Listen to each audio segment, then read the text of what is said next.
hari ini kita kedatangan juga yaitu seorang tamu, saudara, seorang ulama dan putra ulama, yaitu tidak lain dan tidak bukan adalah Profesor Dr. Muhyiddin saudara Muhammad Awamah, hafidhahullahu ta'ala wara'ah. Ayah beliau ini seorang ulama besar, saudara, salah satu benteng Ahlus Sunnah wal Jamaah, mengarang banyak kitab yang luar biasa, di mana salah satunya yaitu yang dikarang adalah tentang al-amal bil haditsid dhaif, apa dia punya dalilnya, apa hujahnya. Dan ini kitab sangat penting. Kenapa? Karena sekarang ini di tengah-tengah kita, saudara, ada orang-orang muda nggak punya ilmu tapi sok tahu, teriak-teriak di masyarakat, saudara, seolah-olah hadis dhaif itu sampah, seolah-olah hadis dhaif itu kotoran, seolah-olah hadis dhaif itu nggak boleh dipakai, dibuang saja ke tong sampah. Ini hadis dhaif, nggak boleh dipakai. Inna lillahi wa inna ilaihi raji'un. Saudara, berapa banyak hadis dhaif yang yu'mal bihi, berapa banyak hadis dhaif yang diamalkan oleh ulama. Bahkan ada hadis dhaif yang disepakati oleh semua ulama, saudara, bahkan semua mazhab untuk dijadikan sebagai kaidah. Di antaranya apa? Hadis la darar wala dirar, hadis dhaif, saudara, tapi menjadi kaidah muqarrarah indal ulama, saudara. Jadi jangan seenaknya mengatakan buang hadis dhaif, singkirkan hadis dhaif, nggak usah pakai hadis dhaif. Hadis dhaif itu terbagi-bagi. Hadis dhaif itu ada derajat, ada turunannya. Ada hadis dhaif yang memang dipakai oleh para ulama, bahkan ada hadis dhaif yang dijadikan kaidah oleh para ulama, saudara. Maka itu thariqah Ahlus Sunnah wal Jamaah adalah thariqah yang paling luar biasa, thariqah yang lurus, dan merupakan thariqah dari firqah najiyah. Alhamdulillah. Ada lagi, saudara, yang seenaknya mengatakan, dan Imam Syafi'i mengatakan idza sahhal hadis fahuwa madhhabi.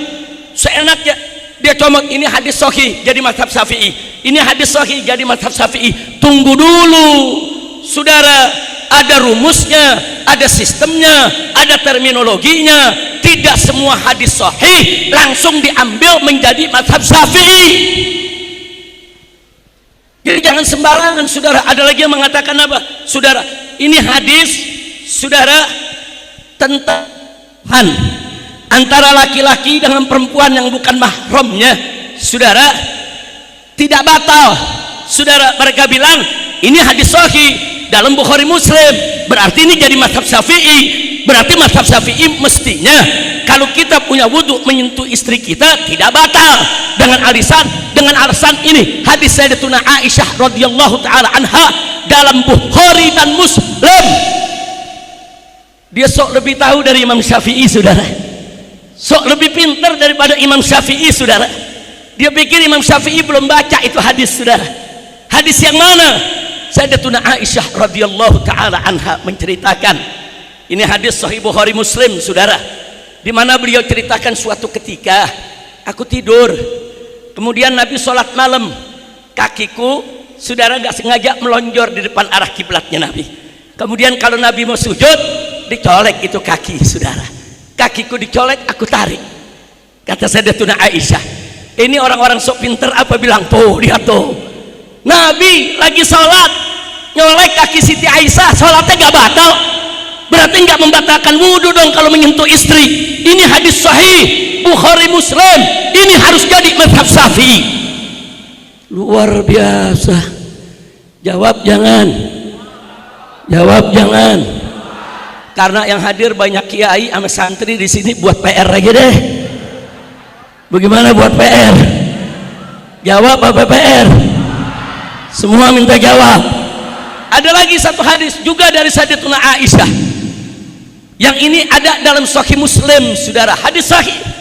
Siti Aisyah cerita, faqadtu Rasulullah, suatu ketika aku kehilangan Nabi dari tempat tidur malam, kamar gelap, rabang, nggak ada Nabi di samping, saudara, di ranjangnya. Kemudian Siti Aisyah terus merayap, tahu-tahu dipeganglah, saudara, kedua daripada telapak kaki Nabi, tumit Nabi. Ternyata Nabi lagi sujud sholat malam. Kata orang-orang yang sok pinter, tuh lihat tuh hadis sahih lagi tuh, Nabi lagi sholat, lagi sujud dicolek kakinya, Nabi nggak batalin sholat. Berarti wudhu kita kalau kena istri nggak batal. Ini hadis sahih. Ada 2 hadis sahih sudah bercerita seperti itu. Kenapa kita sekarang mazhab Syafi'i kok kena istri batal wudhu? Nah ini mesti dikoreksi kata dia. Karena ini hadis sahih, ayo kita ambil jadi mazhab Syafi'i. Kenapa? Sebab Imam Syafi'i mengatakan idza sahhal hadis fahuwa madhabi. Kalau suatu hadis sudah sahih, maka itu adalah madhabku. Saudara, Pak, Bu, dalam mazhab Syafi'i kalau suami punya wudhu tersentuh istrinya batal gak? Jawab yang kompak, batal gak? Batal gak? Tapi hadis sahih katanya nggak batal. Nah lo PR ya, PR. Jawab, baik saya jawab, sekarang atau nanti? Sekarang atau nanti? Ketahuan lo nggak mengundang lagi lo. Kita minta izin dulu Ki Mahfud. Ki Mahfud disuruh jawab sekarang. Ki Mahfud jawab, kata Ki Mahfud, imtithalan li amri ustadi wa syekhi Kiai Haji Mahfud As-Sirun. Kita jawab singkat saja. Mau tahu jawabannya? Betul. Saudara, bagi Imam Syafi'i radhiyallahu taala anhu, di dalam saudara istimbat hukum, saudara tidak cukup hanya dengan hadis ini sahih atau dhaif. Di sana ada kaidah-kaidah saudara yang harus kita sama mengerti dan telusuri, yang pada nantinya kaidah-kaidah itu akan menentukan suatu hadis itu dipakai atau tidak dipakai sebagai dalil. Kadang-kadang ada hadis sahih saudara tapi nggak bisa dipakai dalil karena ada kendala-kendala kaidah saudara. Maka itu yuk mari kita lihat Al-Imam Asy-Syafi'i radhiyallahu taala anhu berpegang kepada ayat wudu. Ya ayyuhalladzina amanu idza qumtum ilas shalah faghsilu wujuhakum wa aydiyakum, saudara, dan seterusnya. Nah di tengah ayat Allah menceritakan, saya singkat saja saudara karena waktunya memang sangat terbatas. Di tengah ayat Allah ingatkan di antara yang membatalkan wudu itu aula mastumun nisa, yaitu kalau kamu menyentuh perempuan. Bagi Imam Syafi'i lamsun di sini saudara dengan makna hakiki, lamsun adi. Imam Syafi'i mengartikan ayat tersebut lamsun itu bersentuhan, pertemuan kulit dengan perempuan bukan mahram dari kita saudara. Ini makna hakiki. Bagi Imam Abu Hanifah mereka mengartikan lamsun di situ jima, menyentuh di situ bahasa kiasan, majazi, maksudnya adalah hubungan intim antara suami istri saudara. Makanya dalam mazhab Abu Hanifah menyentuh istri nggak batal wudu, tapi kalau menyetubuhi istri baru batal wudu. Kenapa? Karena mengambil makna majazi. Itu mazhab Abu Hanifah. Mazhab Syafi'i nggak begitu saudara. Selama satu ayat hukum bisa diartikan secara hakiki, nggak boleh dibawa ke majazi saudara. Ini prinsip dalam mazhab Imam Syafi'i saudara. Arti ayat tadi lamsun artinya menyentuh, itu makna hakiki, jangan dibawa ke majazi selama masih bisa dipahami secara hakiki saudara. Kira-kira jelas tidak? Jelas tidak? Saya kasih contoh saudara dalam ayat sifat, kita keluar sedikit. Yadullah fauqa aidihim, tangan Allah ada di atas tangan mereka saudara. Kalau diartikan tangan dengan makna hakiki, maka dalam mazhab Asy'ari saudara itu bisa mengantarkan kepada tasbih dan tajsim. Apa itu tasbih? Menyerupakan Allah dengan makhluk. Apa itu tajsim? Menjasmanikan Allah dalam bentuk saudara. Bagi Ahlus Sunnah wal Jamaah mazhab Asy'ari haram untuk mengartikan sedemikian rupa. Padahal arti yadun secara hakiki ini tangan. Tapi di sana ada makna majazi. Arti majazinya tangan itu bisa diartikan kekuatan atau kekuasaan. Dalam konteks ini saudara, ya madhab Asy'ari saudara, begitu juga madhab fikih Syafi'i nggak boleh diartikan hakiki karena nggak bisa diartikan secara hakiki, bisa mengantarkan kepada tasbih dan taksim, sehingga wajib saudara untuk diartikan secara majazi. Tapi kalau ayat wudhu tadi bisa diartikan hakiki, menyentuh. Kenapa harus diartikan majazi? Ini madhab Imam Syafi'i. Kira-kira jelas tidak? Yang kedua saudara, kita kembali ke hadis tadi. Madhab Imam Syafi'i, para ulama menjawab betul, itu hadis Siti Aisyah memang hadis sahih. Sahih, kami akui itu hadis sahih, wajib kami terima dan sudah kami terima. Tapi nggak bisa dijadikan dalil untuk tidak batalnya wudhu jika tersentuh istri. Kenapa? Hadis itu sahih tapi tidak ada penjelasan. Satu, Siti Aisyah bilang lagi tidur, kakinya depan Nabi lagi sholat, terus Nabi sentuh kakinya, ditarik. Dalam hadis nggak ada penjelasan Siti Aisyah tidurnya pakai selimut apa enggak. Saudara, nggak jelas. Kalau nggak pakai selimut betul berarti disentuh kakinya. Kalau pakai selimut bukan kakinya yang disentuh, selimutnya. Karena nggak jelas nggak boleh dijadikan sebagai dalil mutlak. Justru itu harus diikutkan ke ayat yang sorry saudara. Ayat Qur'annya sorry menyentuh saudara perempuan yang bukan mahram batal, sorry. Hadisnya ger sorry, nggak bisa yang ger sorry ngalahin yang sorry. Justru yang ger sorry harus ditakwilkan ikut yang sorry. Kemungkinan Siti Aisyah pakai selimut saudara. Kira-kira jelas tidak? Jelas tidak? Yang kedua saudara, lah itu Siti Aisyah pegang kaki Nabi, telapaknya tumitnya waktu Nabi lagi sholat. Saudara, ini hadis sahih kita terima saudara, tapi nggak ada penjelasan waktu disentuh sama Siti Aisyah Nabi pakai khuf apa enggak. Saudara, kalau musim dingin Nabi tuh suka pakai khuf saudara, sepatu kulit yang menutup dari telapak ujung jari sampai mata kaki, yang nggak tembus air dan bisa digunakan untuk musafir perjalanan saudara. Kalau musafir bisa pakai khuf 3 hari 3 malam. Kalau bukan musafir boleh pakai khuf 1 hari 1 malam saudara. Nabi alaihi salatu wassalam kalau musim dingin sering memakai khuf. Dalam hadis gak ada penjelasan Nabi pakainya musim Nabi disentuh kakinya pakai khuf apa enggak. Kalau enggak pakai khuf mana penjelasannya? Kalau pakai khuf bisa ditakwilkan karena sejalan dengan sharihul ayah. Kira-kira jelas tidak? Maka itu saya mau tanya, madhab Syafi'i cerdas tidak? Bagus tidak? Teliti tidak? Bangga tidak ikut madhab Syafi'i? Takbir! Semuanya takbir! Shallu ala Nabi. Jadi jangan seenaknya ngomong kalau hadis sahih itu madhab Syafi'i pala lo bomenyan. Emang semudah itu?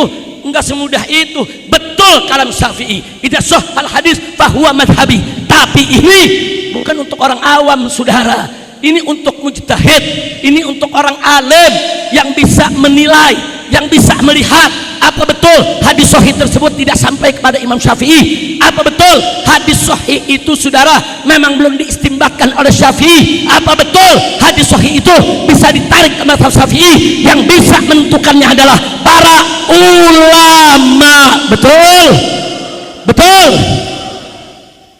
Ada lagi saudara di YouTube dai Wahabi saudara ngomong enak betul. Saudara-saudara, jangan pernah baca kitab Ihya Ulumuddin, karena Ihya Ulumuddin 90% hadisnya dhaif.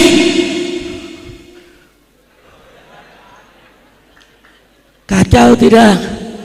Kacau tidak? Di Al-Itqan ini termasuk rutin dibaca Ihya Ulumuddin saudara, betul? kiai-kiai Betawi setiap hari Selasa kumpul di Tangkuban Perahu, masjid di Manggarai sana saudara. Yang dibaca saudara adalah kitab Ihya Ulumuddin saudara. Enak betul. Jaga congormu, jaga mulutmu. Kapan kau pernah baca Ihya Ulumuddin? Berapa banyak saudara, ribuan ayat Al-Quran dan hadis yang sahih, hadis yang hasan saudara, baik sahih li dzati, sahih li ghairi, hasan li dzati, hasan li ghairi. Begitu juga dhaif yang yu'mal bihi yang diriwayatkan oleh Imam Ghazali dalam kitab Ihya Ulumuddin. Hanya ada beberapa gelintir hadis, beberapa hadis yang memang diperdebatkan oleh ulama, tapi itu pun sedikit pun tidak mengurangi nilai dan kedudukan daripada kitab Ihya Ulumuddin. Takbir. Masya Allah. Jadi ini dia nih, ahli hadis bukan, ahli fikih bukan, ngomong seenaknya, jangan baca Ihya Ulumuddin. Nah maka itu saudara, saya tidak mau berpanjang lebar lagi, bahwa hati-hati betul yang dikatakan tadi oleh Kiai Haji Ma'ruf Amin hafizahullah ta'ala wara'ah, bahwa yuk mari kita jaga persatuan kesatuan para ulama, para kiai, khususnya dari Ahlus Sunnah wal Jamaah. Jangan sampai umat kita ditipu mereka, umat kita dibohongi mereka, umat kita dijauhi daripada akidah Ahlus Sunnah wal Jamaah. Kira-kira yang saya sampaikan jelas tidak? Jelas tidak? Maka itu saya mau tanya semua, siap jaga aswaja? Siap jaga aswaja? Takbir. Nanti sebelum saya akhiri, saya minta Habib Hanif bacakan nanti Mars Santri Indonesia. Nah, Mars Santri Indonesia. Santri Indonesia juga punya qasidah Mars ya saudara. Setuju? Setuju? Nah sebelum saya akhiri, saya mau kutip apa yang dikatakan oleh Al-Imam Al-Ghazali saudara di dalam kitab Ihya Ulumuddin. Beliau menukilkan satu kalimat dari Al-Imam Al-Khalil Ibn Ahmad radhiyallahu ta'ala anhu. Imam Khalil mengatakan, ini yang meriwayatkan Imam Ghazali dalam kitabnya Ihya Ulumuddin. Apa beliau katakan? Ar-rijalu arba'atun, rajulun yadri wa yadri annahu yadri fadzalika alimun fattabi'uh, wa rajulun yadri wa la yadri annahu yadri fadzalika naimun fa'aikidu, wa rajulun la yadri wa yadri annahu la yadri fadzalika mustarsyidun fa'arsidu, wa rajulun la yadri wa la yadri annahu la yadri fadzalika jahilun fatrukuhu. Terjemahin jangan, nggak usah deh, jadi panjang waktunya. Terjemahin jangan, udah terus. Gue dianggap mobil lu parkir. Baik, singkat saja saudara. Apa kata Khalil Ibn Ahmad? Kalimat ini ada dalam kitab Ihya Ulumuddin, dinukilkan oleh Imam Al-Ghazali radhiyallahu taala anhu. Beliau mengatakan, Imam Khalil, ar-rijalu arba'atun. Orang itu ada 4 macam saudara. Yang pertama, rajulun yadri wa yadri annahu yadri. Orang yang tahu dan tahu kalau dirinya tahu. Seperti apa? Ulama yang mengamalkan ilmunya, ulama yang menyebarluaskan ilmunya, ulama yang ucapan dan perbuatan seiring sejalan. Ini artinya apa? Dia tahu dan dia tahu kalau dirinya tahu, atau kalau orang Betawi bilang tahu diri saudara. Dia tahu punya ilmu, disebarkan, diajarkan, diamalkan saudara. Nah orang semacam ini kata Imam Khalil, fadzalika alim, itu yang disebut orang alim, itu yang disebut ulama. Kewajiban kita fattabi'uh, ikuti. Makanya para santri di sini jangan ragu-ragu, ikut kiai kita, ikut ustadz kita, ikut ulama kita saudara. Jangan pernah ragu saudara, selama saudara beliau tahu dan tahu kalau dirinya tahu saudara, berilmu dan mengamalkan, alhamdulillah. Yang kedua, wa rajulun yadri wa la yadri annahu yadri. Orang yang tahu tapi nggak tahu kalau dirinya tahu. Dia tahu dia punya ilmu tapi dia nggak amalkan. Dia tahu dia punya ilmu tapi dia nggak sebarkan. Dia tahu dia punya ilmu tapi ucapan dan perbuatan berlawanan saudara. Atau kalau orang Betawi bilang punya ilmu tapi nggak tahu diri. Ada gak? Ada gak? Lu jangan bilang banyak dong. Ada tidak? Nah, orang yang begini, saudara, jangan diikutin, jangan juga dicaci maki, jangan juga ditinggalin. Orang begini, saudara, kata Imam Khalil, fadarika naim, itu orang yang tidur, saudara. Dia lalai. Kewajiban kita, fa'aikidu, bangunkan dia dari tidurnya. Nah, jadi kalau ada orang begini nih, punya ilmu luas, saudara, tapi perilakunya nggak betul, nasehatin, peringatkan supaya dia kembali ke jalan yang benar. Dia tidur, dia lalai, jangan dicaci, jangan ditinggal, tapi juga jangan diikuti, tapi dibangunkan dari tidurnya, saudara, dibangunkan dari kelalaiannya. Jelas tidak? Jelas tidak? Baik, yang ketiga, warajulun la yadri wa yadri annahu la yadri. Yang ketiga, orang yang nggak tahu tapi tahu kalau dirinya nggak tahu. Dia nggak punya ilmu tapi dia nuntut ilmu. Dia nggak punya ilmu tapi dia mau dekat dengan ulama. Dia nggak punya ilmu tapi kalau ada masalah dia bertanya kepada ulama. Fas'alu ahla dzikri in kuntum la ta'lamun. Ini namanya nggak punya ilmu tapi tahu diri, saudara. Orang seperti ini, kata Imam Khalil, fadzalika mustarsyid. Itu orang yang sedang mencari petunjuk, bukan orang bodoh dia. Dia nyari petunjuk. Apa kewajiban kita? Fa'arsyidu, tunjukkan dia ke jalan Allah. Masya Allah, alhamdulillah, alhamdulillah. Mudah-mudahan yang hadir di sini dari ulamanya semua termasuk golongan yang pertama, amin, yang punya ilmu dan tahu diri dengan ilmunya, amin. Nah, kita nih yang ngikutin kiai kita nih, setidaknya kita masuk golongan yang ketiga, saudara. Nggak punya ilmu tapi mau hadir majelis taklim, nggak punya ilmu tapi mau dengar apa fatwa ulama, alhamdulillah. Nah, jangan jadi golongan kedua, betul. Yang keempat bagaimana? Ini yang paling parah, saudara. Yang keempat, warajulun la yadri wa la yadri annahu la yadri. Saudara, di sini dikatakan orang yang tidak tahu dan tidak tahu kalau dirinya tidak tahu. Udah nggak punya ilmu, nggak tahu diri, saudara. Ini dia nih, nggak punya ilmu, sok bikin fatwa sendiri. Nggak ngerti agama, sok bicara agama. Nggak ngerti tafsir, sok bicara tafsir. Nggak ngerti nasab, sok bicara nasab. Ada tidak? Ada tidak? Bagaimana sampai penyanyi dangdut jadi mufti? Pusing bala kita. Astagfirullahaladzim, innalillahi. Yang begini, saudara, orang yang nggak tahu tapi sok tahu, dinasehati ulama nggak mau terima, saudara. Apa kata Imam Khalil? Fadzalika jahil. Itu orang yang bodoh. Kewajiban kita fatruku, tinggalkan dia. Ada yang nanya, Habib, kok orang bodoh ditinggal? Kan orang bodoh kan diajarin. Jawab jangan. Suruh jawab lagi. Jawab jangan. Nah, kalau semua dijawab, PR-nya kapan? Ya udah, ini terakhir yang kita jawab, saudara. Ini orang begini, kalau orang Betawi bilang, udah goblok tekak lagi. Nah, lu paham gak tuh?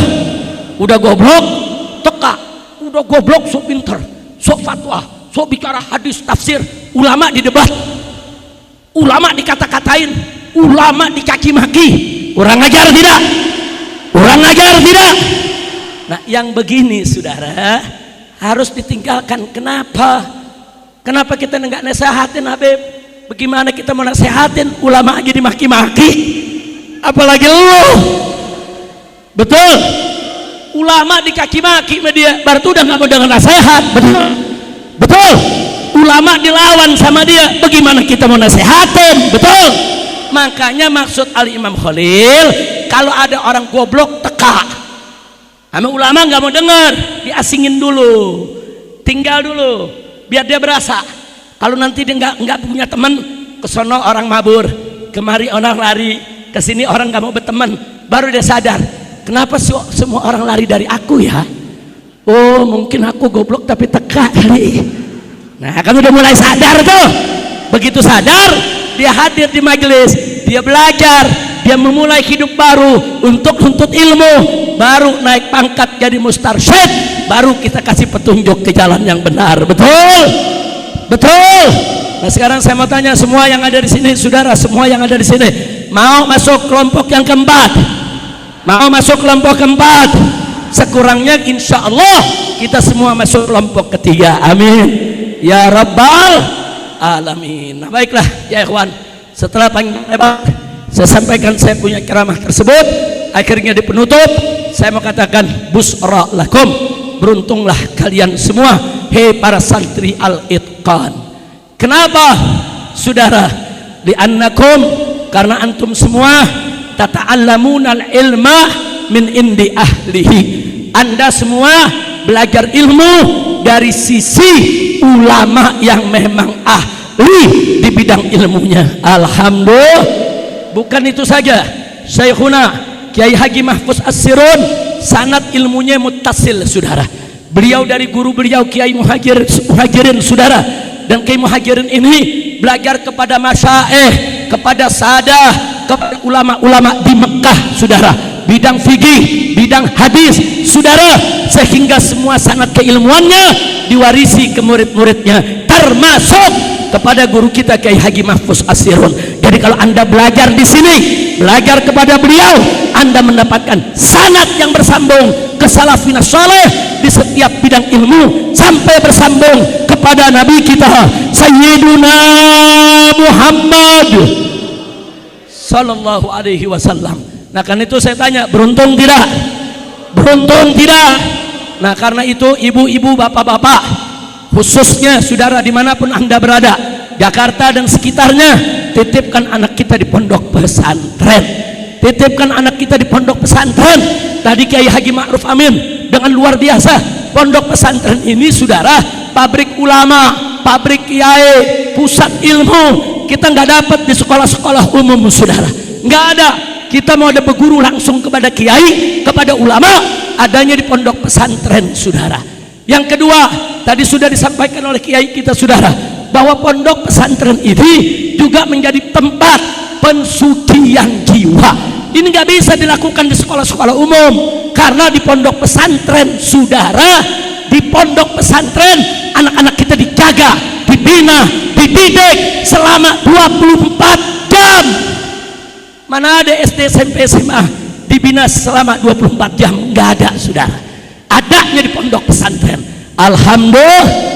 Jadi apa yang sudah disampaikan oleh Kiai Haji Ma'ruf Amin hafizahullah ta'ala wa jazahullahu khairah jaza anil Islam wal muslimin, itu luar biasa ya. Pesantren pabrik ilmu, pabrik ulama, pabrik keberkah.